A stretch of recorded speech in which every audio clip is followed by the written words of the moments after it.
Olá, tudo bem? Vamos lá? Terceira videoaula do nosso curso de Teologia Bíblica, lição 6, a importância da igreja. Na aula anterior eu pedi para você ler essa passagem de Daniel, muito importante, sobre o estabelecimento do reino, sobre quando o reino seria estabelecido, né? Bem, com certeza você leu, que maravilha, que bom, né? Se não, ainda está em tempo, né? Dê uma pausa no vídeo e faça, que é muito importante essa leitura dessa profecia, para entender bem as coisas, né? Leia esse capítulo cuidadosamente antes de examinar a ilustração e os comentários que se seguem. Então, muito bem, você já leu, está tudo certo? Vamos lá, né? Bem, a imagem descrita por Daniel nessa visão que ele teve, né? Representa 4 reinos do mundo, né?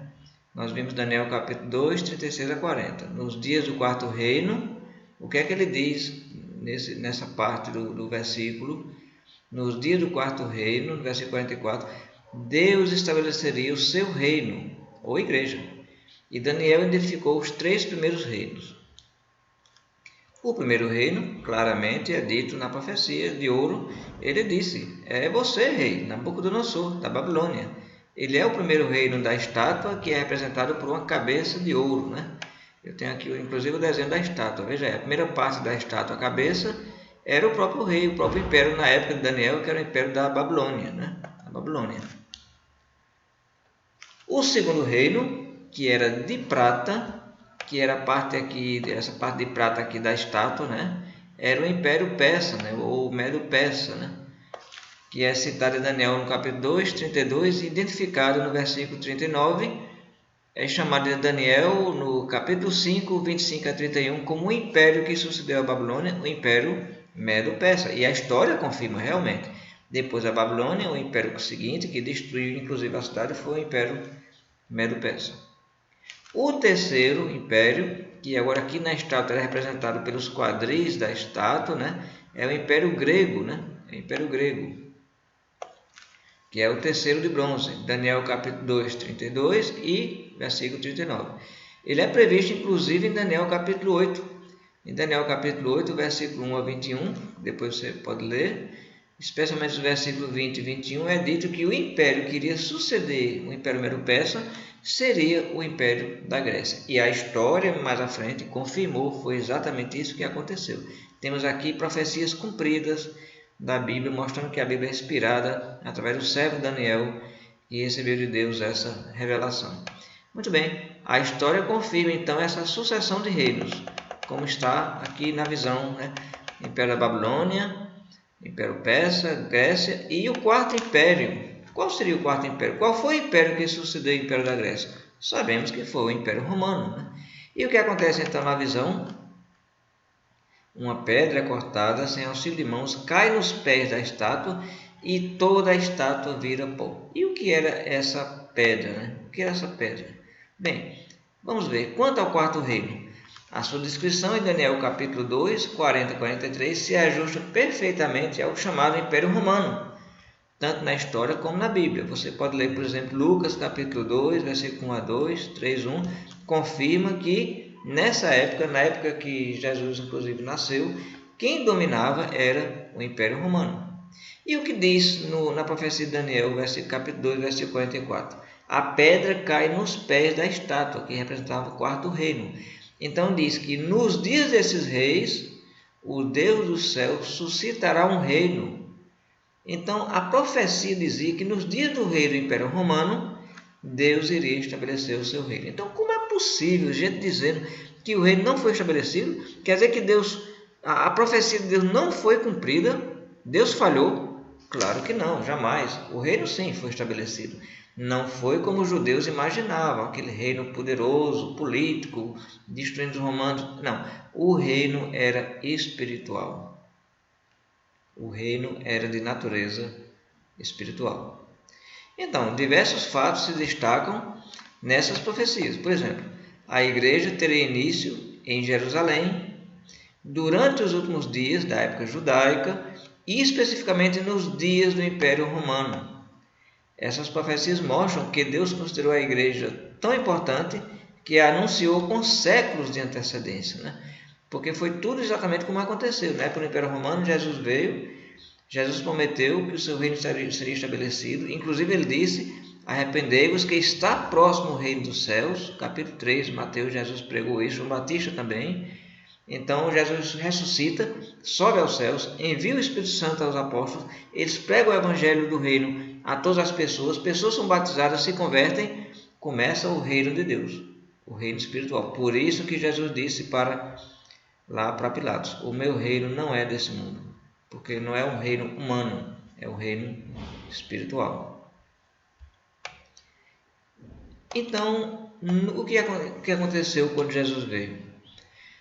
A igreja foi preparada, ou seja, o reino. Jesus chamou os apóstolos, começou a ensinar eles, a prepará-los para o estabelecimento do reino em Jerusalém. Então, Deus terminou de preparar a igreja, enviando Cristo para estabelecê-la. Jesus veio, todos os judeus sabiam que o Messias traria o reino, e foi isso que Jesus veio fazer.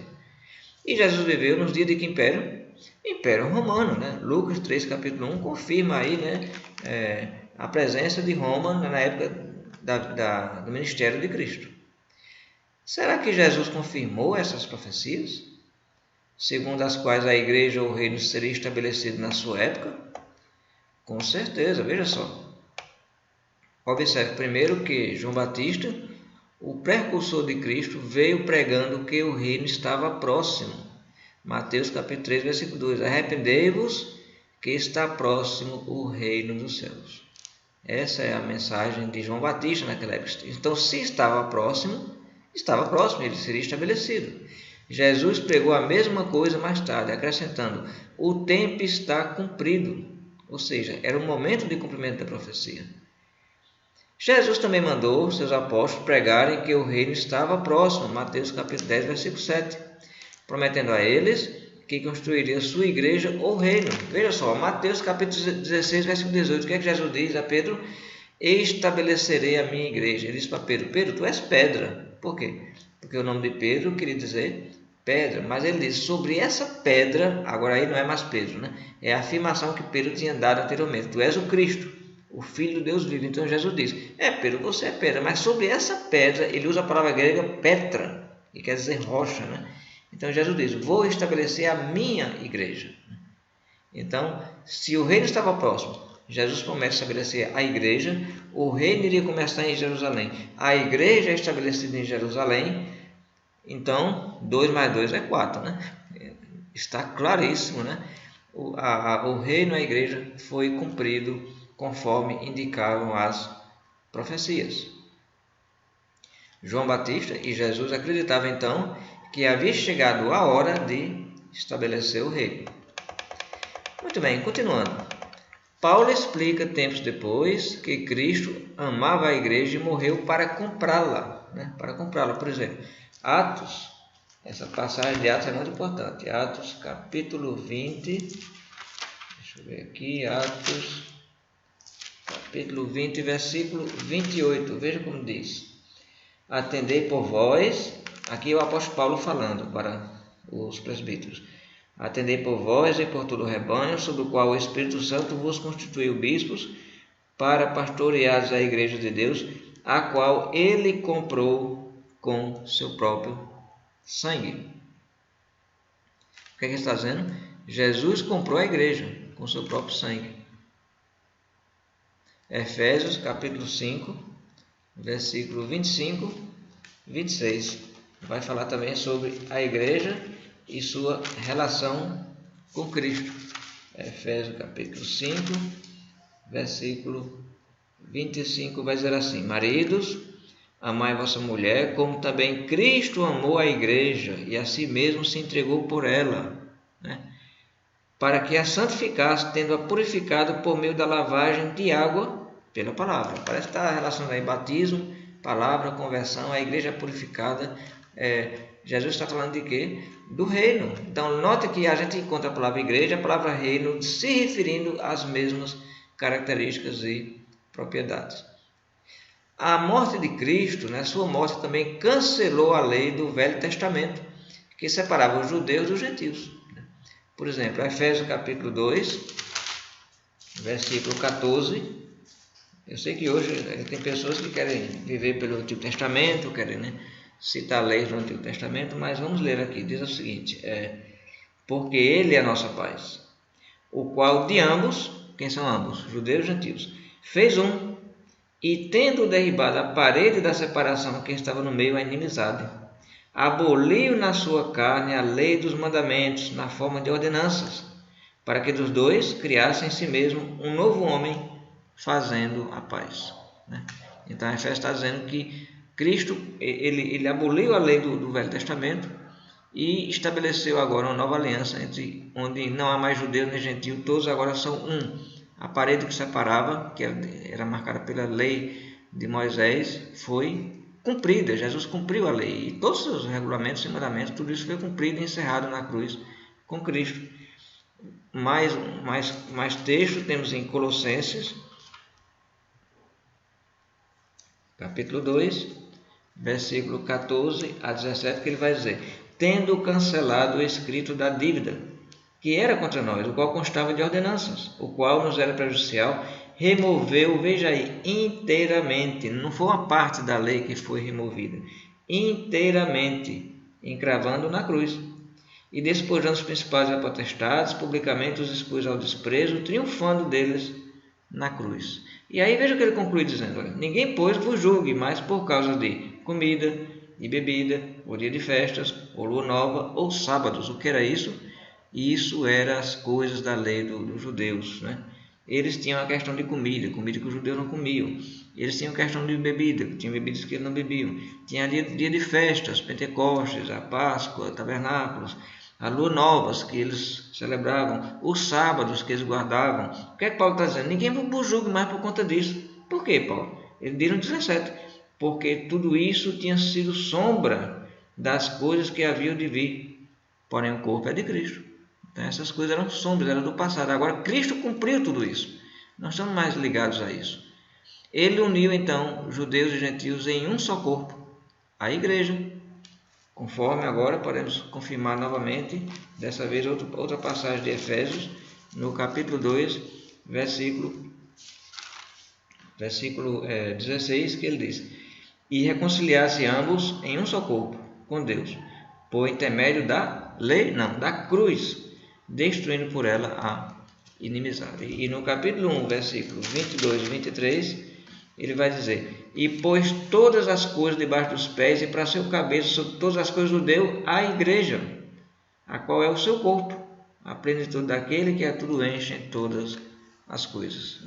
Então, todos agora estamos unidos agora sobre uma nova lei. Existe? Não acabou a lei, existe a lei, mas é uma nova lei. Não é mais a lei antiga do Antigo Testamento, agora é a lei de Cristo.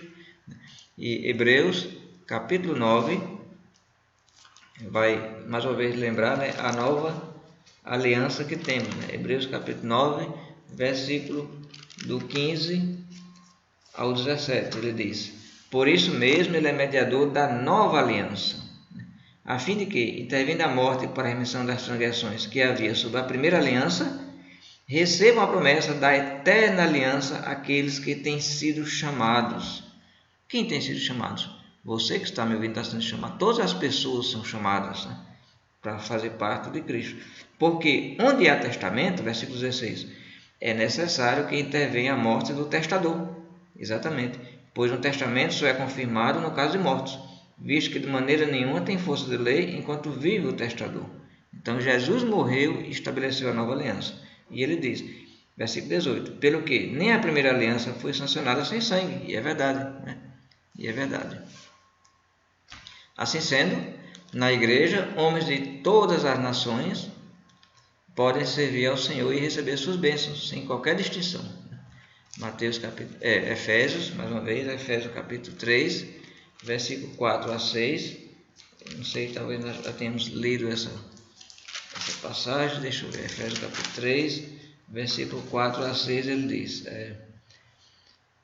pelo que, quando ledes, podeis compreender o meu discernimento no mistério de Cristo, o qual em outras gerações não foi dado a conhecer aos filhos dos homens, como agora foi revelado aos seus santos apóstolos e profetas no Espírito, a saber o que? Veja só, quem são os gentios? Todos os povos que não eram de Israel, são agora co-herdeiros, membros do mesmo corpo e co-participantes da promessa em Cristo Jesus por meio do Evangelho. Então, antes havia Israel, os gentios estavam, separados. Agora em Cristo, eles passam a fazer parte do mesmo corpo agora. Só que agora não há nem judeu nem gentio, agora há um novo povo, um novo reino. A igreja do Senhor agora é formada de judeus, gentios e todos os povos.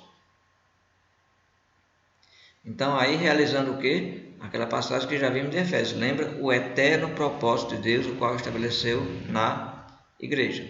Então, a igreja é tão importante que Deus enviou seu único filho para estabelecê-la. Cristo pagou com seu sangue para comprá-la. E nela o homem cumpre o propósito da sua existência. Muito bonito essa frase, O propósito para que você existe? Por que você nasceu? Por que você está aqui nesse mundo? Por que nós estamos aqui? Para fazer o quê? Só para comer, beber, casar, viver e morrer? De maneira nenhuma. O propósito da nossa existência é Deus. E esse caminho é a sua igreja. Entretanto, continuando aqui, mesmo depois da morte de Jesus, o povo ainda continuava esperando o reino. Já pensou? Bom, Jesus já estava cuidando disso, que Jesus já havia ressuscitado, Mas essa passagem aqui de Lucas é interessante, é muito boa essa passagem de Lucas, muito importante, porque foi pouco tempo depois da morte de Jesus que os discípulos acharam que tinha dado tudo errado, Jesus ia em Jerusalém para estabelecer o reino, mas aí ele chega lá e morre. Então, acabou, Não aconteceu, Deus falhou, Deus falhou na sua profecia, não, de maneira nenhuma. Jesus aparece a esses discípulos e vai confirmar a eles que não tinha acabado nada, estava começando, isso era o plano de Deus. Lucas capítulo 23, no versículo 51, então veja só, que não tinha concordado com o desígnio e a ação dos outros.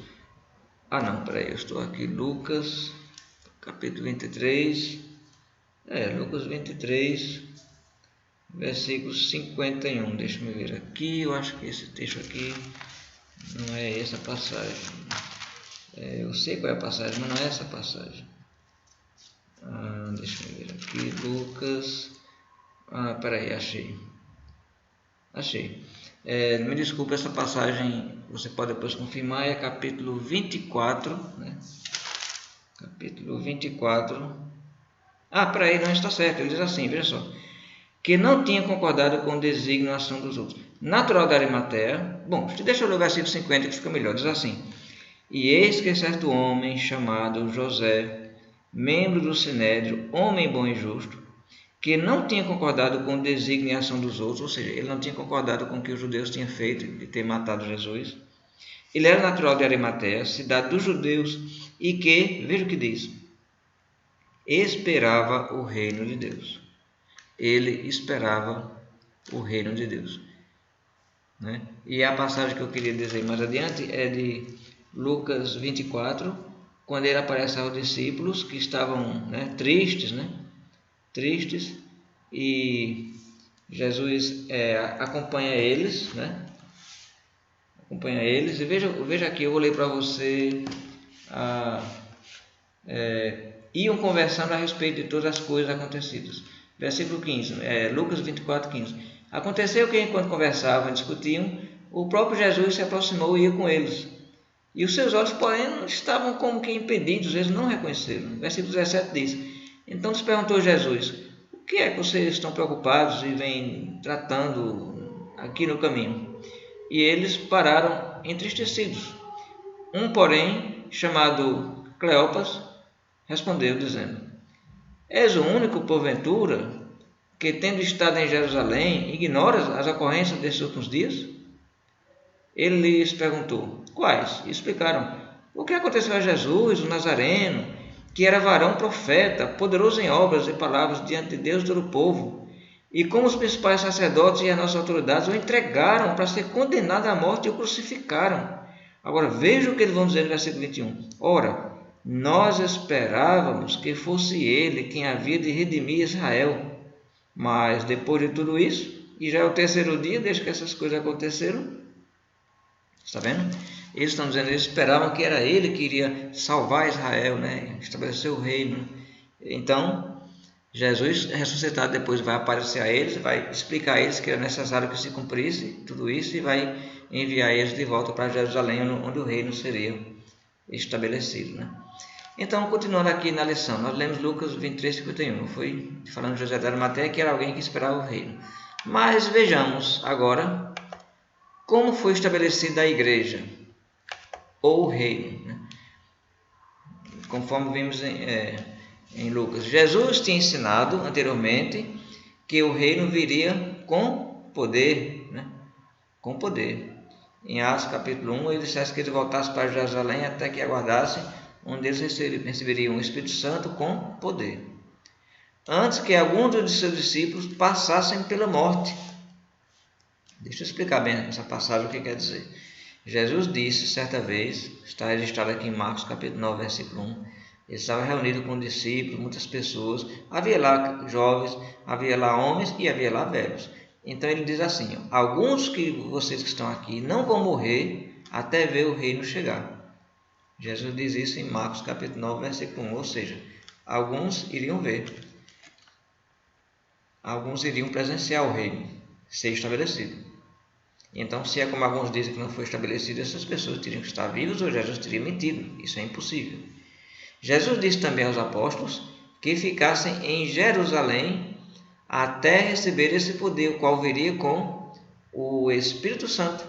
Então, Lucas capítulo 24, depois que Jesus explicou para esses discípulos, né, que tudo tinha sido cumprido, que ele era realmente o Filho de Deus. Veja o que diz no versículo 47, Jesus diz. 46 ele diz, e assim está escrito que o Cristo havia de morrer e ressuscitar dentre os mortos no terceiro dia, em que em seu nome se pregasse arrependimento para a remissão dos pecados a todas as nações, começando de Jerusalém. E ele diz, vocês são testemunhas dessas coisas. Eis que envio sobre vocês a promessa do meu Pai.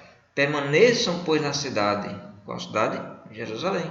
Até que do alto sejais revestidos de poder. Depois que Jesus diz isso, eles retornam para Jerusalém, né? Retornam para Jerusalém. E em Atos capítulo 1, depois que Jesus se reúne e aparece agora aos apóstolos, veja o que ele vai dizer no versículo 8, ele diz, mas recebereis poder ao descer sobre vós o Espírito Santo, e sereis minhas testemunhas, tanto em Jerusalém, como em toda a Judeia e Samaria, até os confins da terra. Então Jesus começa aqui prometendo aos apóstolos que eles iriam receber poder e que a partir deles a mensagem seria pregada. Muito bem.